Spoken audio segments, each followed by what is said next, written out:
ఉపాధి హామీ పథకంలో రకరకాల పథకాలని మనం అమలు చేస్తూ ఉన్నాం. ఇప్పుడు మీరు కుడిక తీసే కార్యక్రమం కూడా మనం ఉపాధి హామీలో చేసుకుంటాం, అవునా కదా?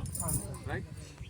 సో ముఖ్యంగా ఇప్పుడు ఏంటంటే మన కామారెడ్డి జిల్లా తీసుకున్నా, ముఖ్యంగా మన గాంధారి మండలం తీసుకున్నా కూడా చాలా వరకు ఒకప్పుడు నిజామాబాద్ ఉమ్మడి జిల్లాలో కలిసినప్పుడు కూడా ఇదంతా అంటే నీళ్లు లేవు అనేది ఉంటుండే. అటుపక్క నీళ్ళు ఎక్కువగా ఉండేది, ఇటుపక్క మనకి నీళ్లు అనేటివి ఉండకపోయేది కాబట్టి వెనుకబడ్డ ప్రాంతం అనే పేరు ఉంది మనకు, అవునా కాదా?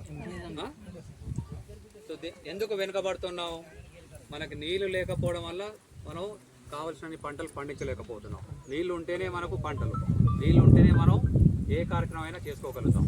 అది వ్యవసాయానికి సంబంధించిందైనా, చేపలు పెంచడం అయినా, లేకుంటే ఇంకేదైనా కార్యక్రమం అయినా, కూరగాయలు పండించడం అయినా, ఏదైనా కూడా మనకు నీళ్లతోనే పని. కాబట్టి ఈ నీళ్ళని అనేది మనం సంరక్షించుకోవాలనేది ప్రభుత్వ ఉద్దేశం ముఖ్యంగా. దీనిలో భాగంగా ఒక 3 కార్యక్రమాలను మనం తీసుకోవడానికి అవకాశం ఉంది. సో వర్షము ఎల్లకాలం పడుతుందా? వానాకాలమే పడుతుంది. అది కూడా ఒకసారి ఎక్కువ పడుతుంది, ఒకసారి తక్కువ పడుతుంది. పోయినసారి మొత్తం కొట్టుకుపోయి ఎంత పడ్డాయి, ఈసారి కొద్దిగా తక్కువ ఉన్నాయి అంటున్నారా లేదా? పేపర్లలో టీవీలలో చూస్తారు కదా. మరి తక్కువ ఉన్నప్పుడు ఏం చేయాలా? ఆ పడ్డ వర్షాన్ని మనం, ఆ నీటిని మనం కాపాడుకునేటట్టుగా ఉండాలి, అవునా కదా? సో దీనికి మనం ఏం చేసుకోవచ్చు?